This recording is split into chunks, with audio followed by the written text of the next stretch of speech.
Vamos lá? Bom dia, pessoal. Bom dia para mim, boa tarde para quem estiver assistindo, dependendo do horário, né? Para quem não me conhece, eu sou o professor Saulo, né? Vou estar ministrando essa aula de bioquímica para vocês. O tema de hoje é sobre aminoácidos. Damos sequência à nossas aulas de macromoléculas e formação de moléculas estruturais, moléculas orgânicas, que são precursoras de grande parte da nossa funcionalidade. A princípio, gente, o que se entende por aminoácido é apenas de estruturas funcionais proteicas, certo? Que basicamente é de fato sim, mas a grande parte do que é feito, do que é constituída a molécula, ela é bem maior do que esse simples resumo, né? Uma vez que os aminoácidos, eles são moléculas orgânicas, né, que possuem, pelo menos em sua estrutura, eles possuem pelo menos um grupo amina e um grupo carboxila, né, que é representado pelo NH2 e a sua terminação, que é o COH, né, que é a carboxila, né, que a gente chama. Então, dependendo da conformação da ligação do grupo amino com o carbono, vamos ter aminoácidos de vários tipos, né? Alfa, gama e beta, dependendo desse tipo de formação ligado a determinado carbono, né? Eles são utilizados na síntese de proteínas, como eu já falei, né? Na qual ocorre a constituição de vários outros processos, como síntese de proteínas nos músculos, né? Tendões, cartilagens, tecidos conjuntivos, certo? Alguns hormônios, etc. E assim eles vão se ligando para formar algo maior, que a gente chama de matéria-prima, né? Desses macronutrientes, né? Porque é feita uma ligação peptídica, né, para ter essa formação de macromoléculas a partir de pequenos monômeros de aminoácido. Uma estrutura geral de um aminoácido, como vocês podem ver, o grupo amino e o grupo carboxila ligado ao radical. O que seria o radical, gente? Nós temos o que compõe o carbono, o hidrogênio, nós temos o grupo amina e o grupo carboxila. O radical é o que vai determinar o que? Vai determinar a identidade dessa proteína, desse aminoácido. Digamos, aqui se liga uma alanina, valina, enfim, outras moléculas para que seja formada uma nova estrutura a partir desse radical. O que vai diferenciar apenas de outros aminoácidos é o radical. O restante da estrutura se mantém a mesma. Então, se eu perguntar para vocês qual a estrutura geral de um aminoácido, vocês vão me dizer um grupo amino e um grupo carboxila, ligados com um átomo de carbono e hidrogênio. Beleza?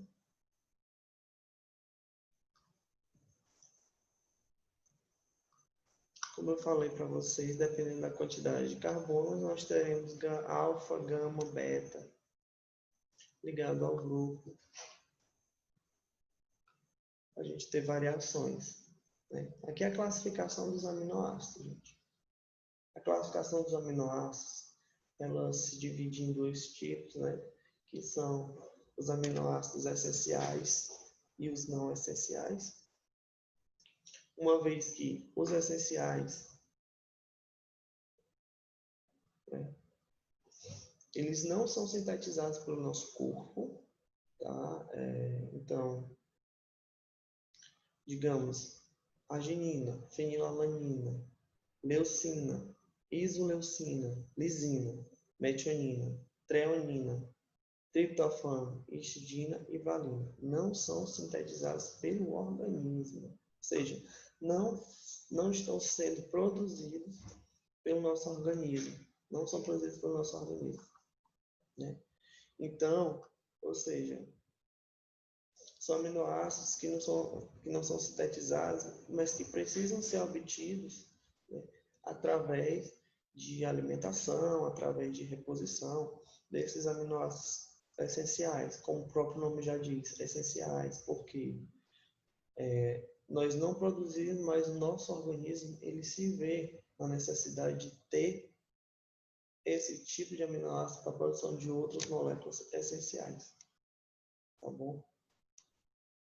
São 8. E os não essenciais, que é o que a gente chama também de aminoácidos naturais, eles são sintetizados pelo nosso corpo, tá?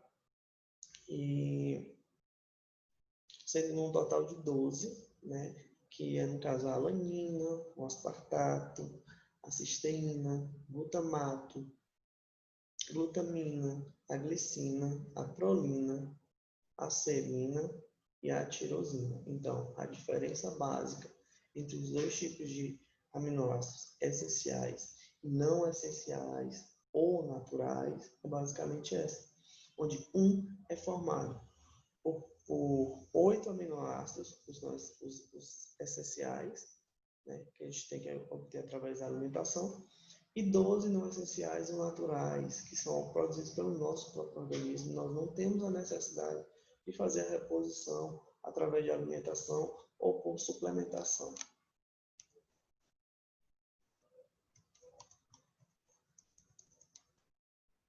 Bom, quanto ao destino da cadeia carbônica, tá? Depois de retirar do grupo amina, a cadeia carbônica é encaminhada para o metabolismo energético. Exemplo, nós temos aqui uma alanina e nós temos aqui um pirulato. Tá? São dois produtos energéticos. Nós temos o grupo amina, nós temos, certo? Oxigênio, gás carbônico, grupo amina e grupo carboxila, certo? Nós temos aqui a alanina.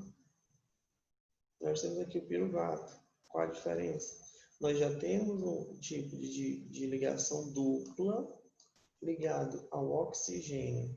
Então, esse tipo de molécula já é, né, é uma derivação desse tipo de agrupamento. Ó, depois que o grupo amina é retirado, a cadeia carbônica é encaminhada para o metabolismo energético, né?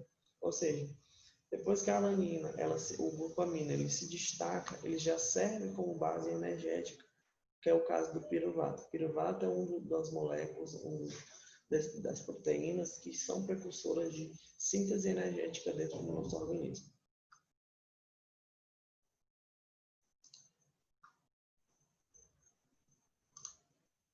Tá certo, pessoal? Então,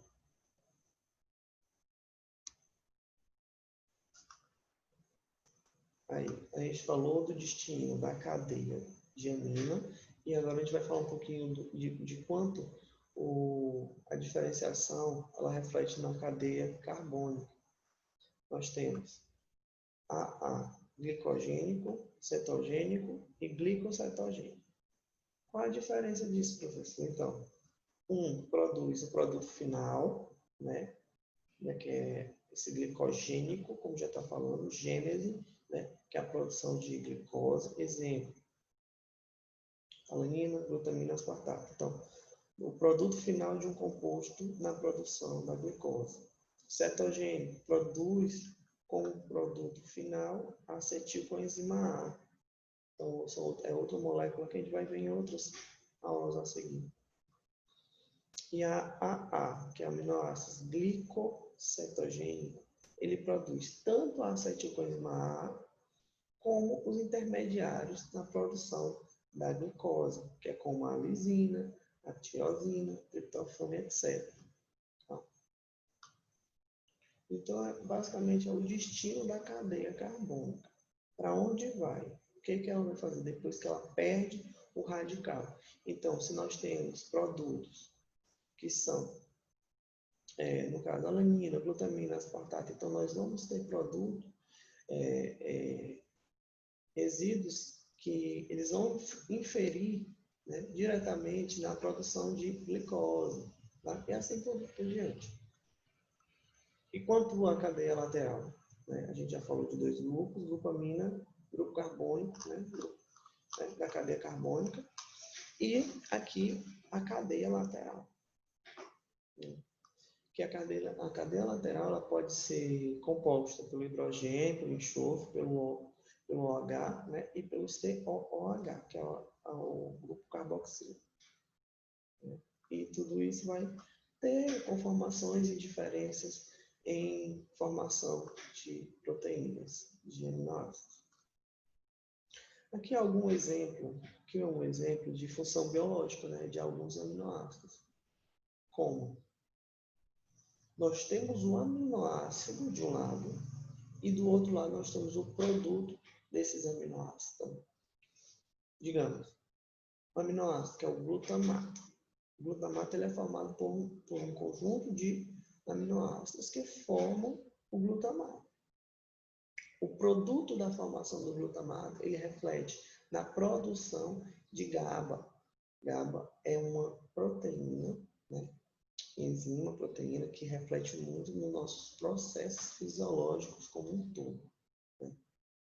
Fenilalanina dá origem à tirosina e a tirosina também se torna um aminoácido que dá produto a outros diversos aminoácidos, como adrenalina, noradrenalina, dopamina.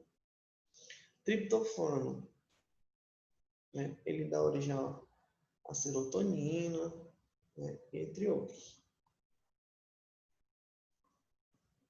Arginina, metionina, aspartato, né? Serina. Todos são aminoácidos e têm seus produtos. E quais são as propriedades dos aminoácidos, gente?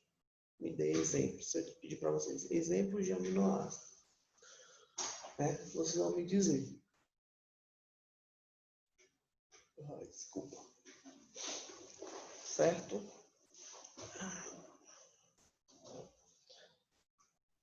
São solúveis, né, à temperatura ambiente. Né? São solúveis em água e pouco solúveis em solventes orgânicos. São antóferos, né? O que seria isso, pessoal? É quando, em solução em pH neutro, eles funcionam como ácidos ou base, né? Adquirindo carga elétrica. Né? No caso da amina, ela é protonada, né? Ela é rodada, né? E ela vira um NH3. A carboxila ela é desprotonada, ou seja, ela muda de conformação e perde alguns grupos, como no caso do hidrogênio, fica só o CO menos negativo. Propriedades dos aminoácidos. Ele tem um estado de ionização que vai variar com pH, né? pH alcalino e pH ácido, né? Que são os dois tipos de pH. Então, o grupo amina ele fica em H3+ em pH ácido, porém em pH alcalino ele sofre conformação, né? E fica apenas em H2. Carboxila em pH ácido, ele se mantém nessa estrutura conformacional normal. E já no pH alcalino, ele perde um próton, porque ele fica COO-, como eu falei para vocês agora há pouco. E aqui é um ponto isoelétrico. O que seria, professor, ponto isoelétrico? É quando um aminoácido receber ou doar simultaneamente o mesmo número de prótons. Prótons é o que faz a carga elétrica da molécula, né? A somatória da carga elétrica é igual a 0. Então, isso é um ponto que tem que chegar a esse ponto isoelétrico, né? E quando ele se apresenta em pH no meio, na qual o aminoácido da proteína fica na somatória igual a 0. Tá. Vamos falar um pouco agora sobre as ligações peptídicas, tá, pessoal?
Ó, isso aqui, como é? Me explica. Onde é que eu coloco isso aqui? Lá. O quê?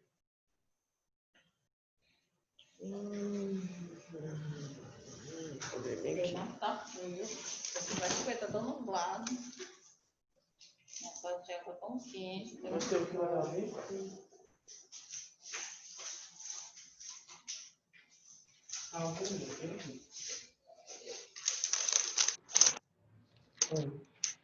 Vai botar esse bem aqui, legal. Porra, diabo.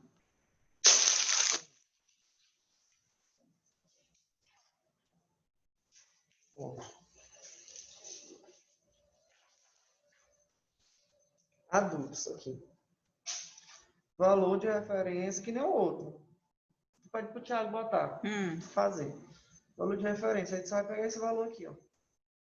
E de criança, é o da Ellen e o da Ana Luísa. É, né? Então tu bota os dois. De 1 a 18 e bota embaixo adultos. Que nem os outros, que nem lá, tá aí. Qualquer coisa tu me grita, que eu...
aí tá praticamente zerado.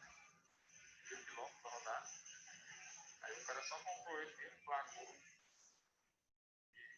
Desistiu no caso aí, vendeu tudo, trocou por outro. Tá zerado. Vê direitinho aí o preço de tabela dele. Tem que estar, tem. A ver se tá batendo o preço certinho. Aí tá. Aparentemente tá zerado. Esse aí, Gustavo, é igualzinho o outro. Aquele lá que eu tava comprando lá na Green City, da Hyundai. Igualzinho. Mesma coisa. Mesmo modelo. E ele tava... Nem lembro quanto era. Eu sei que saiu aquele valor no final das contas, né? Mas eu vou ver aí. Eu tô em dúvida entre esse aí e outro. Daqui para final do mês, no começo do outro, eu vejo. Porque dá não pra eu ficar mais sem carro. Porque eu tenho que trabalhar. E aí eu tô dependendo demais de carona. E às vezes eu deixo de vir pro serviço porque não tem como vir. E aí tá complicando. Não posso ficar mais não. E acho que dia 6 já voltam as atividades aí. Eu acho que a autoescola também já volta e tudo. Eu já tô pagando. Vai dar certo.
Então, vamos falar aqui um pouco das ligações peptídicas, tá? Desse tipo de molécula, tá bom? Então, pessoal, ó, seguinte, ligação peptídica como o próprio nome já diz, é a ligação, né, de dois aminoácidos que são peptídeos, né? É a condensação, a união de um aminoácido com o grupo carboxila, né, com outro aminoácido com liberação de uma molécula de água. Então, a ligação a ligação peptídica, ela dá a condensação de moléculas e no final ela tem a liberação do produto, que é uma molécula de água. Digamos, nós temos aqui dois grupos, né? Duas moléculas. Em um momento de condensação, o OH se une com o hidrogênio de 1, faz essa ligação, eles se unem através de uma ligação peptídica, liberam uma molécula de água, certo? Juntamente, é como se essa parte da molécula, elas se unissem diretamente, o carbono com o nitrogênio, expelindo uma molécula de água e unindo. Essa união a gente chama de ligação peptídica, tá bom? O que são proteínas? Proteínas, né, é o produto final da ligação dos aminoácidos, né? São macromoléculas formadas por alfa-aminoácidos, né, entre si, por ligações peptídicas, beleza? Então, vamos raciocinar. Então, são macromoléculas, então, um aglomerado de moléculas, por alfa-aminoácidos, né, que podem ser de diversos tipos e maneiras e formas, né, que são ligados por esse tipo de ligação que eu já falei para vocês, né, onde há união, né, de duas moléculas, onde um grupo OH se liga com um grupo de hidrogênio da outra, elas se juntam, liberam a molécula de água, o grupo nitrogênio vai se ligar com o grupo do carbono, unindo-se, né, através de ligações peptídicas. Níveis de organização, isso é muito importante e isso vai cair na prova de vocês. Creio eu que em agosto a gente já retorna às nossas aulas presenciais e eu vou estar cobrando muita coisa do que eu já vi falando, assim, algumas coisas que eu sei que são essenciais para formação de conhecimento em relação à bioquímica, né, de vocês. Então, níveis de organização proteica. Níveis de organização proteica é como aquela molécula de proteína vai se organizar conformacionalmente, né? Dimensionalmente, como ela vai se estruturar. Digamos, uma estrutura primária, né? O que é uma estrutura primária? Um polipeptídeo de estrutura plana. Ó, vocês podem ver aqui, ó. Estrutura plana, tá? Essa é uma estrutura plana de uma proteína, né? Então, vários peptídeos, cada bolinha dessa aqui é um peptídeo. Então, se é polipeptídeo, são vários peptídeos, a estrutura plana. Dá para ver estrutura que ao você olhar, você já tem uma visão ampla de tudo que está ali.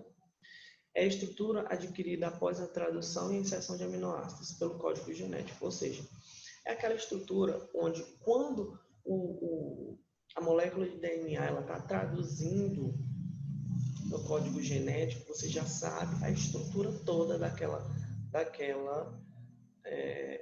aminoácido, daquela proteína. Então, isso é uma estrutura plana. Tá? Para vocês entenderem mais, nós temos a secundária, que ela já é um formato diferente. A estrutura secundária de um aminoácido, ela já tem um formato de hélice, helicoidal, que a gente chama, né? E elas são assim porque elas são maiores. Então, à medida que ela vai crescendo, ela vai tomando esse formato de hélice, né? E é ligado aqui, o que dá a estrutura, as hastes da hélice, é as pontes de hidrogênio que faz a ligação e mantém a estrutura peptídica, né? A estrutura, né, organizacional da proteína. Tá bom, pessoal? E aqui eu tenho o nível de organização proteica terciária, né? Estrutura terciária, que nós temos o que aqui, ó? Vou ver se tem uma foto.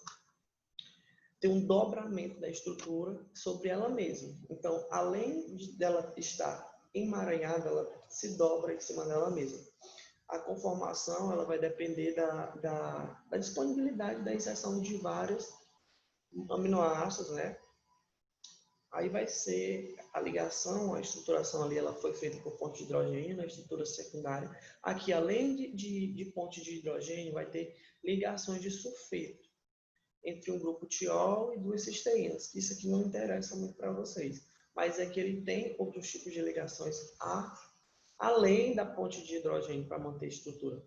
A proteína já exerce, aqui a proteína já exerce a função biológica, ou seja, aquela proteína que está produzida em estrutura terciária, ela já tem atividade biológica, tá? Ela já tem funcionalidade. As outras não. As outras elas vão ter que ter algo que faça ligação com elas para ter atividade biológica. Essa não. Ela já está pronta, né, para desenvolver atividades biológicas, como é o caso do citocromo C oxidase e da nossa mioglobina, que faz parte estrutural, né, das nossas células cardíacas, não, desculpa, musculares, né, nos processos de contração e relaxamento muscular. Tá bom, pessoal? Então, aqui é um modelo, vocês podem ver, nós temos um modelo conformacional onde elas estão dobradas em um emaranhado em cima delas. Nós temos aqui a mioglobina, né? A mioglobina que também faz parte do momento estrutural da hemoglobina, né? Que faz parte do M. Então, ela faz todo esse processo para ter sua funcionalidade ativa. Certo, pessoal? Estrutura quaternária. Ela é determinada pela combinação de duas ou mais cadeias polipeptídicas. Digamos, são apolares, apresentam pontos elétricos e são eletrosferásticas. Ou seja, elas podem ser lidas através de uma eletroforese de proteínas, que é o tipo de exame que determina o nível de proteína à medida que ele se eleva ou diminui. Aqui nós temos, no caso, aqui uma cadeia de polipeptídeos, aqui a formação em hélice. Aqui nós temos a terciária, que é a quaternária, onde há a junção de todo esse processo. Entendeu? Então, pessoal, qual o papel biológico das proteínas, né? O papel biológico das proteínas é basicamente o que, gente? Ele tem propriedade enzimática, né? Que é a quebra e a produção e a ativação de atividades biológicas, como as lipases, que fazem a quebra dos lipídios para a produção de outros processos, amilase, etc.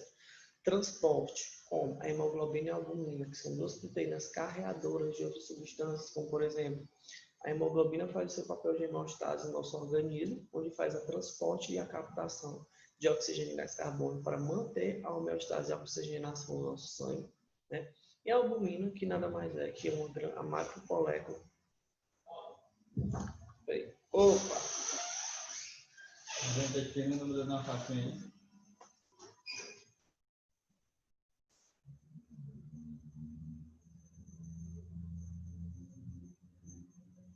Tu tá no WhatsApp? Fala aí. Te mandar, né? Fala aí, pô. Dona Fátima. Vai. 9112 9957. 9957. Isso. Valeu. Valeu, cara.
Terminou, Leite? Não, o computador tá só de entender. E aí? Aí eu fui não, essa assim. Daqui eu vou ver na planta para lançar dois, só da ela, meu Deus. Ninguém vai destruir. E se tiver até bem imprimir todo, você vai passar o deixa eu falar mais. Pode ligar. Então, pode ficar. Os testes lá não tem o HBS, viu? São tudo vencido. Tem mais nada? Aí esse daqui vai vencer agora em tudo.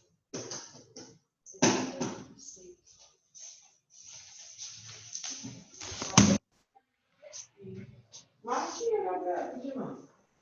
Aqui tinha muitos, mas tá vencida também. Não, pra... Lá para o OBS. Eu veio para a segunda farmácia. Aí tava nessa de raspou, rápido tava fogo. Aí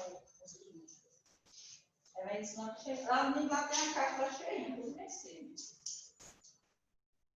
Esse aqui vai vencer em tudo. A gente vai não vai ser. Ele vai descer. Vai ver, faz.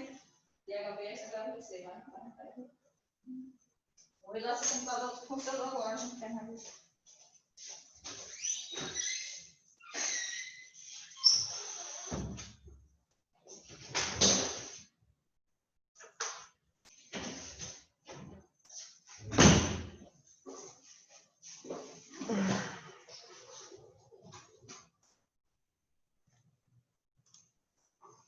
Certo.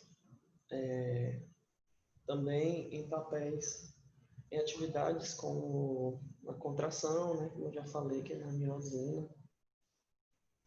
Miosina, gente. Eu confundi agora há pouco miosina com mioglobina. Mioglobina é uma coisa, mioglobina é uma proteína, né? Que faz parte como é que eu vou falar para vocês? Da estrutura da hemoglobina, tá bom? E a miosina é aquela que eu falei, né, dos processos de contração muscular. Tanto a miosina como a actina, são duas. Né? Estrutura, né, no caso do colágeno, da elastina e da queratina, que fazem parte dos processos de sustentação de estrutura do nosso organismo, do nosso corpo, como estrutura da pele, firmeza, né, composição de estruturas como cartilagens e etc. Proteção, né, que é a produção das imunoglobulinas, né, as imunoglobulinas que fazem parte da nossa imunidade, né, da nossa proteção em relação à produção de antígenos e anticorpos, tá bom? Na coagulação sanguínea nós temos a fibrina, né, produto da degradação, né, dentro da coagulação, que vai inferir em processos de coagulação sanguínea. Né? A fibrina faz parte deste processo de coagulação, né, dentro da cascata de coagulação. Funções hormonais, como glucagon e insulina, que fazem parte da produção e manutenção da glicose no nosso sangue, GH, hormônio de crescimento, osmolaridade, né, no caso da albumina, e do tamponamento para manter o nosso organismo em condições estáveis, né, e fixas, porém não podemos estar em ambientes onde o sangue está ácido ou muito básico. Então nós temos que ter um equilíbrio. Tá bom, pessoal?